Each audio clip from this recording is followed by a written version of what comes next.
This is Ujjwal Kashyap and I welcome you at iDesireUPSC. 35. The Quit India Movement and the INA. Quit India, Bharat Choro. This simple but powerful slogan launched the legendary struggle which also became famous by the name of the August Revolution. In this struggle, the common people of the country demonstrated an unparalleled heroism and militancy. Moreover, the repression that they faced was the most brutal that had ever been used against the national movement. The circumstances in which the resistance was offered were also the most adverse faced by the national movement until then. Using the justification of the war effort, the government had armed itself with draconian measures, and suppressed even basic civil liberties. Virtually any political activity, however peaceful and legal, was at this time an illegal and revolutionary activity. Why had it become necessary to launch a movement in these difficult conditions, when the possibility of brutal repression was a certainty? For one, the failure of the Cripps mission in April 1942 made it clear that Britain was unwilling to offer an honorable settlement and a real constitutional advance during the war, and that she was determined to continue India's unwilling partnership in the war effort. The empty gesture of the Cripps offer convinced even those congressmen like Nehru and Gandhiji, who did not want to do anything to hamper the anti-fascist war effort, and who had played a major role in keeping in check those who had been spoiling for fight since 1939, that any further silence would be tantamount to accepting the right of the British government to decide India's fate without any reference to the wishes of her people. Gandhiji had been as clear as Nehru that he did not want to hamper the anti-fascist struggle, especially that of the Russian and Chinese people. But by the spring of 1942 he was becoming increasingly convinced of the inevitability of a struggle. A fortnight after Cripps' departure, Gandhiji drafted a resolution for the Congress Working Committee calling for Britain's withdrawal and the adoption of nonviolent non-cooperation against any Japanese invasion. Congress edged towards Quit India while Britain moved towards arming herself with special powers to meet the threat.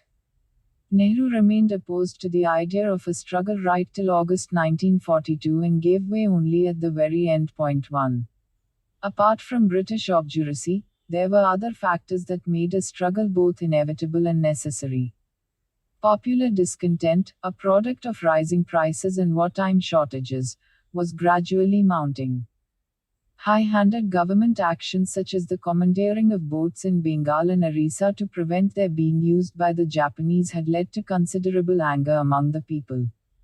The popular willingness to give expression to this discontent was enhanced by the growing feeling of an imminent British collapse. The news of Allied reverses and British withdrawals from Southeast Asia and Burma and the trains bringing wounded soldiers from the Assam-Burma border confirmed this feeling. Combined with this was the impact of the manner of the British evacuation from Malaya and Burma. It was common knowledge that the British had evacuated the white residents and generally left the subject people to their fate. Letters from Indians in Southeast Asia to their relatives in India were full of graphic accounts of British betrayal and their being left at the mercy of the dreaded Japanese. Was it not only to be expected that they would repeat the performance in India, in the event of a Japanese occupation? In fact, one major reason for the leadership of the national movement thinking it necessary to launch a struggle was their feeling that the people were becoming demoralized and, that in the event of a Japanese occupation, might not resist at all. In order to build up their capacity to resist Japanese aggression, it was necessary to draw them out of this demoralized state of mind and convince them of their own power. Gandhiji, as always, was particularly clear on this aspect. The popular faith in the stability of British rule had reached such a low that there was a run on the banks and people withdrew deposits from post office savings accounts and started hoarding gold, silver and coins. This was particularly marked in East UP and Bihar, but it also took place in Madras Presidency. So convinced was Gandhiji that the time was now ripe for struggle that he said to Louis Fisher in an interview in the beginning of June, "I have become impatient. I may not be able to convince the Congress. I will go ahead nevertheless and address myself directly to the people. 2. He did not have to carry out this threat and, as before, the Congress accepted the Mahatma's expert advice on the timing of a mass struggle. Though Gandhiji himself had begun to talk of the coming struggle for some time now, it was at the Working Committee meeting at Wardha on the 14th of July 1942 that the Congress first accepted the idea of a struggle. The All India Congress Committee was then to meet in Bombay in August to ratify this decision. The historic August meeting at Golia Tank in Bombay was unprecedented in the popular enthusiasm it generated. Huge crowds waited outside as the leaders deliberated on the issue. And the feeling of anticipation and expectation ran so high that in the open session, when the leaders made their speeches before the many thousands who had collected to hear them, there was pin-drop silence. Gandhiji's speech, 3 delivered in his usual quiet and unrhetorical style, recount many who were in the audience, had the most electrifying impact. He first made it clear that the actual struggle does not commence this moment. You have only placed all your powers in my hands. I will now wait upon the Viceroy and plead with him for the acceptance of the Congress demand. That process is likely to take 2 or 3 weeks. But, he added, you may take it from me that I am not going to strike a bargain with the Viceroy for ministries and the like. I am not going to be satisfied with anything short of complete freedom. Maybe, he will propose the abolition of salt tax, the drink evil, etc. But I will say, nothing less than freedom. He followed this up with the now famous exhortation, do or die. To quote, here is a mantra, a short one, that I give you. You may imprint it on your hearts and let every breath of yours give expression to it. The mantra is, do or die. We shall either free India or die in the attempt. We shall not live to see the perpetuation of our slavery. Gandhiji's speech also contained specific instructions for different sections of the people. Government servants would not yet be asked to resign, but they should openly declare their allegiance to the Congress. Soldiers were also not to leave their posts, but they were to refuse to fire on our own people. The princes were asked to accept the sovereignty of your own people, instead of paying homage to a foreign power. And the people of the princely states were asked to declare that they were part of the Indian nation and that they would accept the leadership of the princes, if the latter cast their lot with the people, but not otherwise. Students were to give up studies if they were sure they could continue to remain firm till independence was achieved. On the 7th of August, Gandhiji had placed the instructions he had drafted before the Working Committee, and in these he had proposed that peasants, who have the courage, and are prepared to risk their all, should refuse to pay the land revenue. Tenants were told that the Congress holds that the land belongs to those who work on it and to no one else. Where the zamindari system prevails.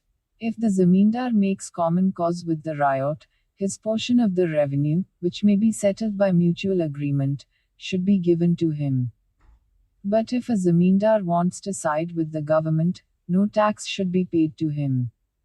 For these instructions were not actually issued because of the preventive arrests, but they do make Gandhiji's intentions clear. The government, however, was in no mood to either negotiate with the Congress or wait for the movement to be formally launched. In the early hours of the 9th of August, in a single sweep, all the top leaders of the Congress were arrested and taken to unknown destinations. The government had been preparing for the strike since the outbreak of the war itself, and since 1940 had been ready with an elaborate revolutionary movement ordinance. On the 8th of August 1940, the Viceroy, Linlithgow, in a personal letter to the governors made his intentions clear. I feel very strongly that the only possible answer to a declaration of war by any section of Congress in the present circumstances must be a declared determination to crush the organization as a while. 5 For 2 years, Gandhiji had avoided walking into the trap set for him by refusing to make a rash and premature strike and had carefully built up the tempo through the individual civil disobedience movement, organizational revamping, and a consistent propaganda campaign. But now, the government was unwilling to allow him any more time to pursue his strategy. In anticipation of the AICC's passing the Quit India resolution, instructions for arrests and suppression had gone out to the provinces. The sudden attack by the government produced an instantaneous reaction among the people. In Bombay, as soon as the news of arrests spread, lakhs of people flocked to Golia Tank, where a mass meeting had been scheduled, and there were clashes with the authorities. There were similar disturbances on the 9th of August in Ahmedabad and Pune. On the 10th, Delhi and many towns in UP and Bihar, including Kanpur, Allahabad, Varanasi and Patna, followed suit with hartals, public demonstrations and processions in defiance of the law. The government responded by gagging the press. The National Herald and Harijan ceased publication for the entire duration of the struggle, others for shorter periods. Meanwhile, many provincial and local level leaders who had evaded arrest returned to their homes through devious routes and set about organizing resistance. As the news spread further in the rural areas, the villagers joined the townsmen in recording their protest. For the first 6 or 7 weeks after the 9th of August, there was a tremendous mass upsurge all over the country. People devised a variety of ways of expressing their anger. In some places, huge crowds attacked police stations, post offices, kacheris, courts, railway stations, and other symbols of government authority. National flags were forcibly hoisted on public buildings in defiance of the police. At other places, groups of satyagrahis offered arrest in tehsil or district headquarters.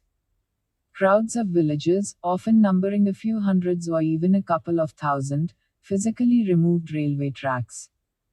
Elsewhere, small groups of individuals blew up bridges and removed tracks, and cut telephone and telegraph wires. Students went on strike in schools and colleges all over the country and busied themselves taking out processions, writing and distributing illegal news sheets. Hundreds of these patrikas came out all over the country.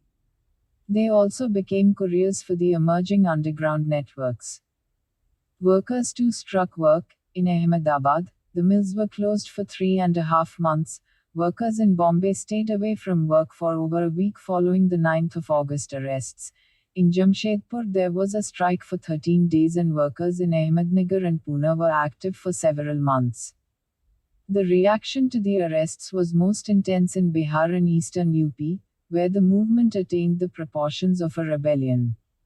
From about the middle of August, the news reached the rural areas through students and other political activists who fanned out from the towns.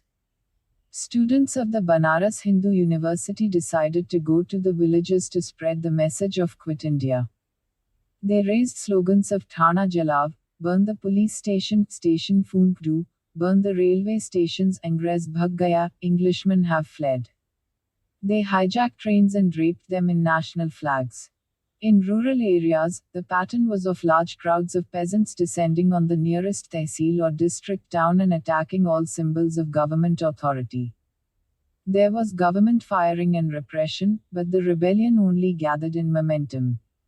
For 2 weeks, Tirut division in Bihar was totally cut off from the rest of the country and no government authority existed.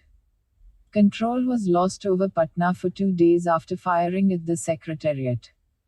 80% of the police stations were captured or temporarily evacuated in 10 districts of north and central Bihar.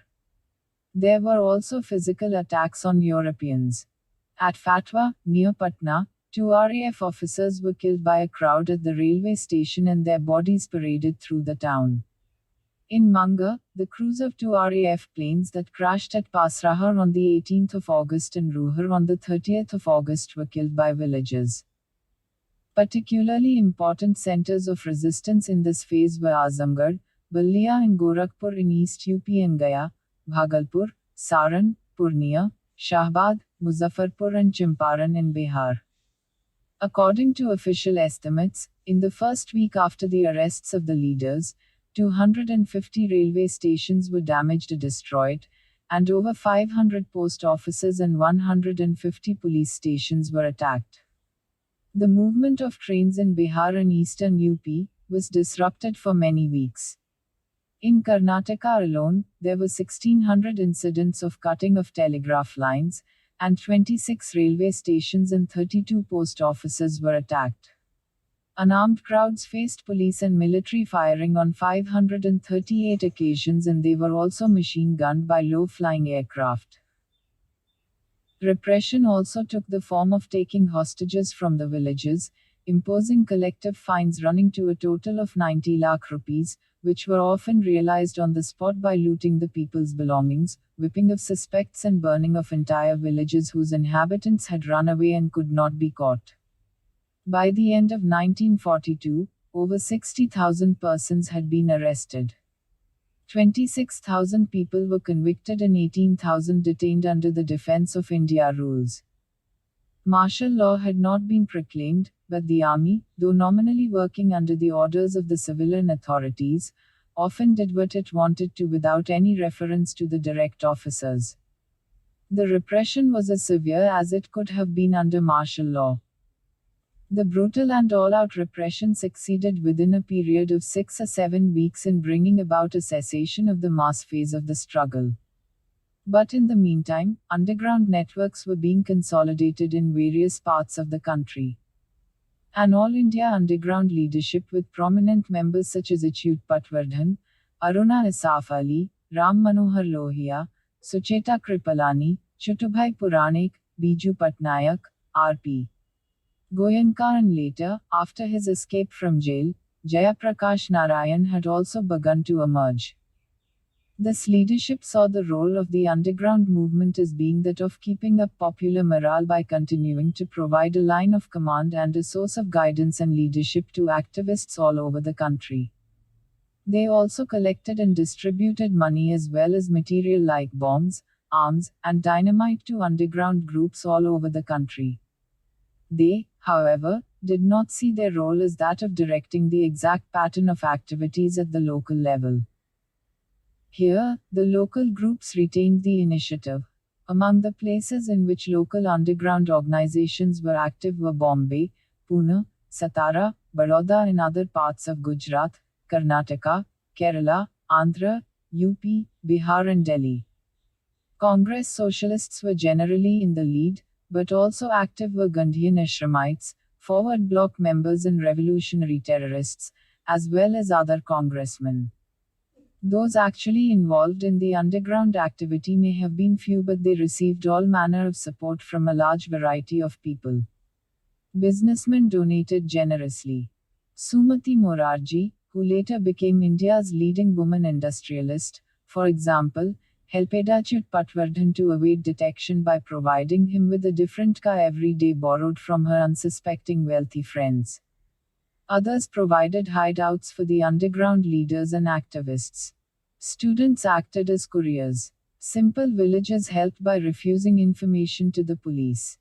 Pilots and train drivers delivered bombs and other material across the country.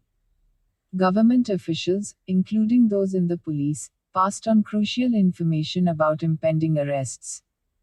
Achyut Patwardhan testifies that one member of the three-man high-level official committee formed to track down the Congress underground regularly informed him of the goings-on in that committee. 6. The pattern of activity of the underground movement was generally that of organizing the disruption of communications by blowing up bridges, cutting telegraph and telephone wires, and derailing trains. There were also a few attacks on government and police officials and police informers. Their success in actually disrupting communications may not have been more than that of having nuisance value, but they did succeed in keeping up the spirit of the people in a situation when open mass activity was impossible because of the superior armed might of the state. Dissemination of news was a very important part of the activity, and considerable success was achieved on this score, the most dramatic being the Congress radio operated clandestinely from different locations in Bombay city, whose broadcast could be heard as far as Madras. Ram Manohar Lohia regularly broadcast on this radio, and the radio continued till November 1942 when it was discovered and confiscated by the police. 7. In February 1943, a striking new development provided a new burst of political activity. Gandhiji commenced a fast on the 10th of February in jail. He declared the fast would last for 21 days.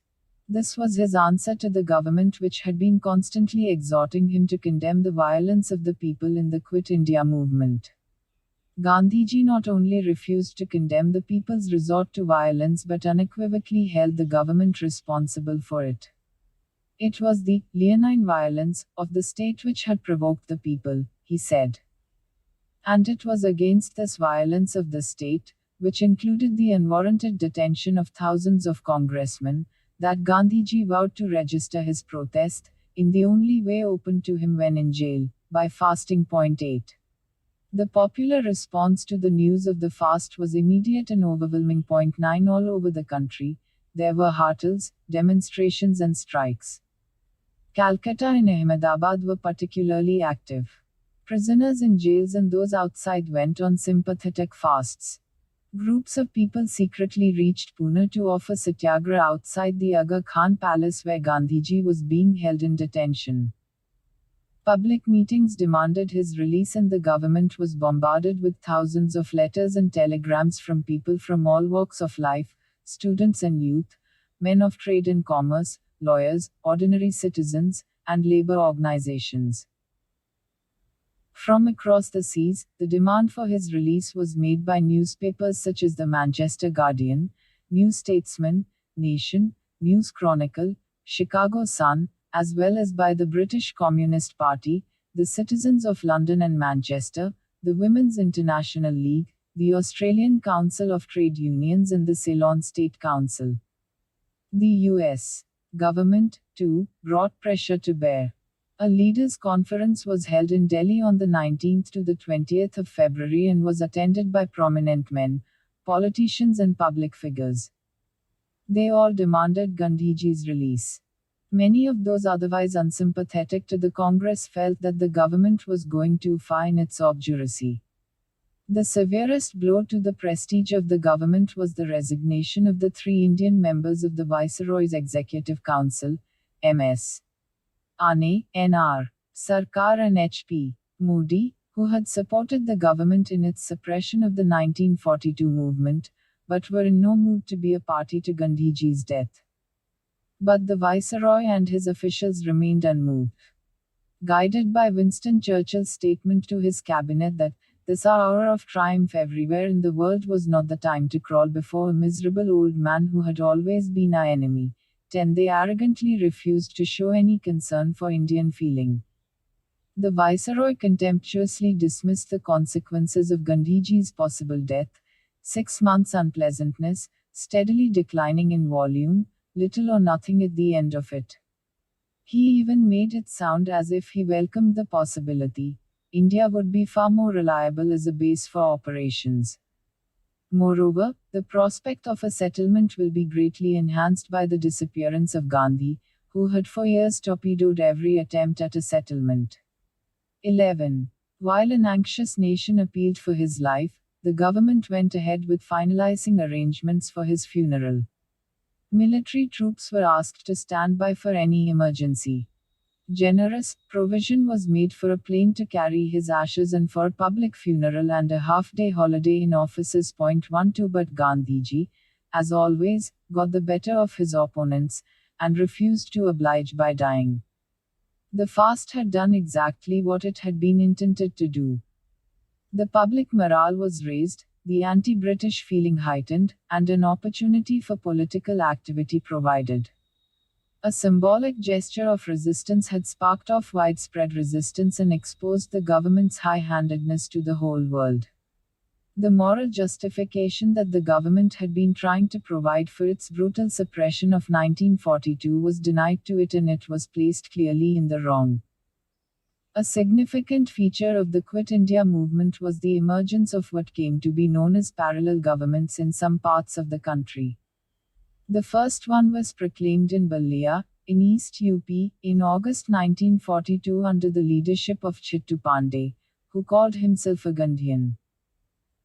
Though it succeeded in getting the collector to hand over power and release all the arrested Congress leaders, it could not survive for long, and when the soldiers marched in, a week after the parallel government was formed, they found that the leaders had fled. 13.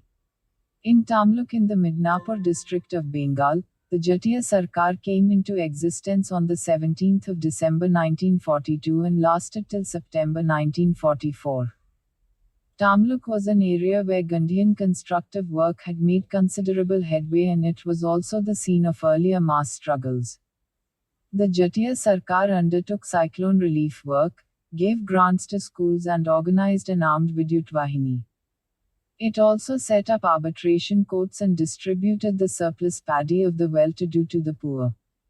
Being located in a relatively remote area, it could continue its activities with comparative ease. 14. Satara, in Maharashtra, emerged as the base of the longest-lasting and effective parallel government. From the very beginning of the Quit India movement, the region played an active role. In the first phase from August 1942, there were marches on local government headquarters, the ones on Karad, Tasgaon and Islampur, involving thousands. This was followed by sabotage, attacks on post offices, the looting of banks, and the cutting of telegraph wires. Y.B. Chavan, who had contacts with Achyut Patwardhan and other underground leaders, was the most important leader. But by the end of 1942, this phase came to an end with the arrest of about 2,000 people. From the very beginning of 1943, the underground activists began to regroup, and by the middle of the year, succeeded in consolidating the organization. A parallel government or Prati Sarkar was set up, and Nani Patil was its most important leader. This phase was marked by attacks on government collaborators, informers, and tillagers or lower-level officials, and Robin Hood-style robberies.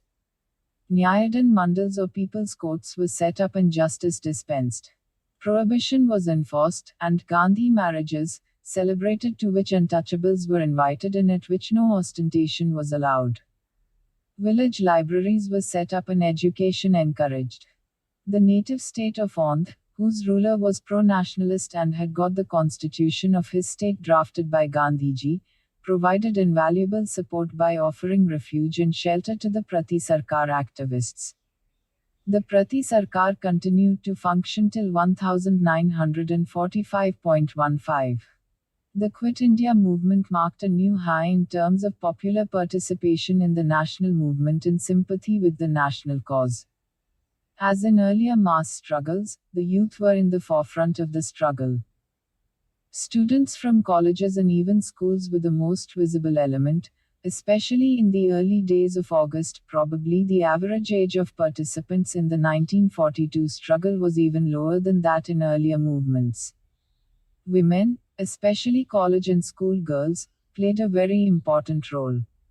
Aruna Asaf Ali and Sucheta Kripalani were two major women organizers of the underground, and Usha Mehta an important member of the small group that ran the Congress radio. Workers were prominent as well, and made considerable sacrifice by enduring long strikes and braving police repression in the streets. Peasants of all strata, well-to-do as well as poor, were the heart of the movement, especially in East UP and Bihar, Midnapur in Bengal, Satara in Maharashtra, but also in other parts including Andhra, Gujarat and Kerala. Many smaller zamindars also participated, especially in UP and Bihar. Even the big zamindars maintained a stance of neutrality and refused to assist the British in crushing the rebellion.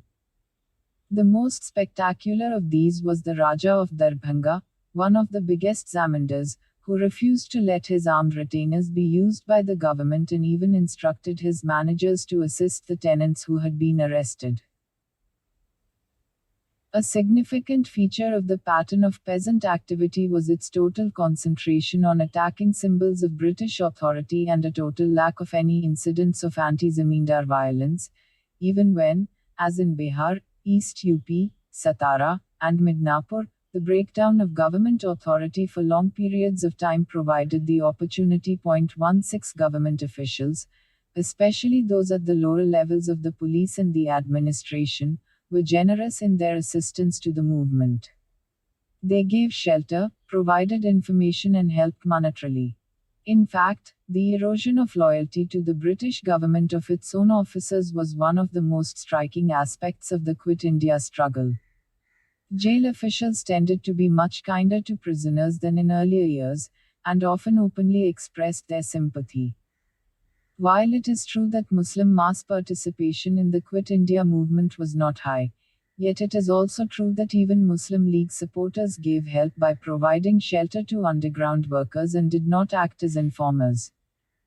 Also, there was a total absence of any communal clashes, a sure sign that though the movement may not have aroused much support from among the majority of the Muslim masses, it did not arouse their hostility either. The powerful attraction of the Quit India movement and its elemental quality is also demonstrated by the fact that hundreds of communists at the local and village levels participated in the movement despite the official position taken by the Communist Party. Though they sympathized with the strong anti-fascist sentiments of their leaders, yet they felt the irresistible pull of the movement and, for at least a few days or weeks, joined in it along with the rest of the Indian people. The debate on the Quit India movement has centered particularly on two issues. First, was the movement a spontaneous outburst, or an organized rebellion? Second, how did the use of violence by the people in this struggle square with the overall Congress policy of nonviolent struggle? First, the element of spontaneity in the movement of 1942 was certainly larger than in the earlier movements, though even in 1919-22, as well as in 1930-31 and 1932, the Congress leadership allowed considerable room for popular initiative and spontaneity. In fact, the whole pattern of the Gandhian mass movements was that the leadership chalked out a broad program of action and left its implementation at the local level to the initiative of the local and grassroots level political activists and the masses. Even in the civil disobedience movement of 1930, perhaps the most organized of the Gandhian mass movements, Gandhiji signaled the launching of the struggle by the Dandi March and the breaking of the salt law. The leaders and the people at the local levels decided whether they were going to stop payment of land revenue and rent, or offer satyagraha against forest laws, or picket liquor shops, or follow any of the other items of the program. Of course, in 1942, even the broad program had not yet been spelt out clearly since the leadership was yet to formally launch the movement. But, in a way, the degree of spontaneity and popular initiative that was actually exercised had been sanctioned by the leadership itself. The resolution passed by the AICC on the 8th of August 1942 clearly stated, "A time may come when it may not be possible to issue instruction or for instructions to reach our people, and when no Congress committees can function. When this happens, every man and woman who is participating in this movement must function for himself or herself within the four corners of the general instructions issued. Every Indian who desires freedom and strives for it must be his own guide." 17. Apart from this, the Congress had been ideologically, politically and organizationally preparing for the struggle for a long time. From 1937 onwards, the organization had been revamped to undo the damage suffered during the repression of 1932-34. In political and ideological terms as well, the ministries had added considerably to Congress support and prestige. In East UP and Bihar, the areas of the most intense activity in 1942 were precisely the ones in which considerable mobilization and organizational work had been carried out from 1937 onwards. 18 In Gujarat, Sardar Patel had been touring Bardoli and other areas since June 1942, warning the people of an impending struggle and suggesting that no revenue campaigns could well be a part of it. Congress Socialists in Pune had been holding training camps for volunteers since June 1942. 19 Gandhiji himself, through the individual civil disobedience campaign in 1940-41, and more directly since early 1942, had prepared the people for the coming battle, which he said would be short and swift. 20. In any case, in a primarily hegemonic struggle as the Indian national movement was, preparedness for struggle cannot be measured by the volume of immediate organizational activity but by the degree of hegemonic influence that the movement has acquired over the people. How did the use of violence in 1942 square with the Congress policy of nonviolence? For one, there were many who refused to use or sanction violent means and confined themselves to the traditional weaponry of the Congress. But many of those, including many staunch Gandhians, who used violent means in 1942 felt that the peculiar circumstances warranted their use. Many maintained that the cutting of telegraph wires and the blowing up of bridges was all right as long as human life was not taken. Others frankly admitted that they could not square the violence they used, or connived at, with their belief in non-violence, but that they did it all the same. Gandhiji refused to condemn the violence of the people because he saw it as a reaction to the much bigger violence of the state. In Francis Hutchins' view, Gandhiji's major objection to violence was that its use prevented mass participation in a movement, but that, in 1942, Gandhiji had come round to the view that mass participation would not be restricted as a result of violence. 21. The great significance of this historic movement was that it placed the demand for independence on the immediate agenda of the national movement. After Quit India, there could be no retreat. Any future negotiations with the British government could only be on the manner of the transfer of power. Independence was no longer a matter of bargain. And this became amply clear after the war. With Gandhiji's release on the 6th of May 1944, on medical grounds, political activity regained momentum. Constructive work became the main form of Congress activity, with a special emphasis on the reorganization of the Congress machinery. Congress committees were revived under different names: Congress Workers' Assemblies or Representative Assemblies of Congressmen, rendering the ban on Congress committees ineffective. The task of training workers, membership drives and fund collection was taken up. This reorganization of the Congress under the cover of the constructive program was viewed with serious misgivings by the government, which saw it as an attempt to rebuild Congress influence and organization in the villages in preparation for the next round of struggle. 22. A strict watch was kept on these developments, but no repressive action was contemplated, and the Viceroy's energies were directed towards formulating an offer, known as the Wavell Offer or the Simla Conference, which would preempt a struggle by effecting an agreement with the Congress before the war with Japan ended. The Congress leaders were released to participate in the Simla Conference in June 1945. That marked the end of the phase of confrontation that had existed since August 1942. Before we end this chapter, a brief look at the Indian National Army is essential. The idea of the INA was first conceived in Malaya by Mohan Singh, an Indian officer of the British Indian Army, when he decided not to join the retreating British Army and instead went to the Japanese for help.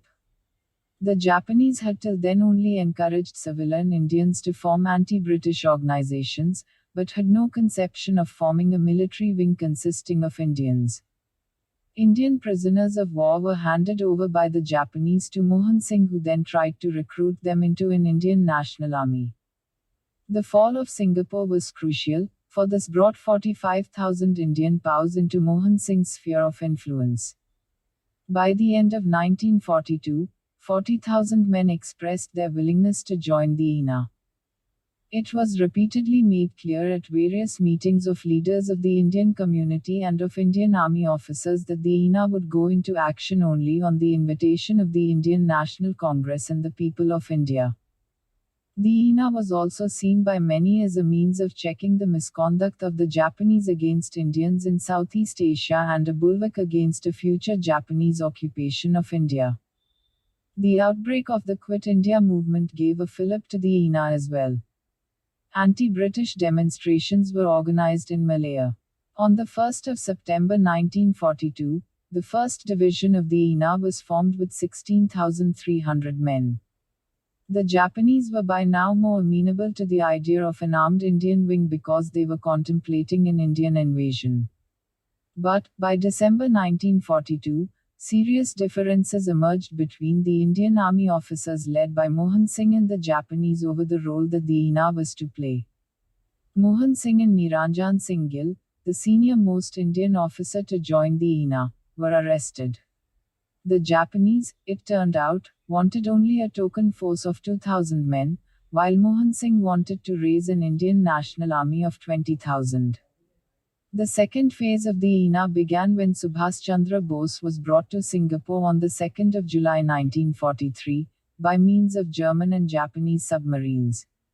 He went to Tokyo and Prime Minister Tojo declared that Japan had no territorial designs on India.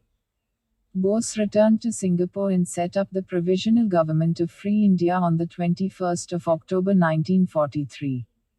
The Provisional Government then declared war on Britain and the United States, and was recognized by the Axis powers and their satellites. Subhas Bose set up two INA headquarters, in Rangoon and in Singapore, and began to reorganize the INA. Recruits were sought from civilians, funds were gathered, and even a women's regiment called the Rani Jhansi Regiment was formed. On the 6th of July 1944, Subhas Bose, in a broadcast on Azad Hind Radio addressed to Gandhiji, said, "India's last war of independence has begun. Father of our nation. In this holy war of India's liberation, we ask for your blessing and good wishes." 23. One INA battalion commanded by Shahnawaz was allowed to accompany the Japanese army to the Indo-Burma front and participate in the Imphal campaign. But the discriminatory treatment, which included being denied rations, arms and being made to do menial work for the Japanese units, completely demoralized the INA men. The failure of the Imphal campaign, and the steady Japanese retreat thereafter, quashed any hopes of the INA liberating the nation. The retreat, which began in mid-1944, continued till mid-1945 and ended only with the final surrender to the British in Southeast Asia. But, when the INA men were brought back home and threatened with serious punishment, a powerful movement was to emerge in their defense.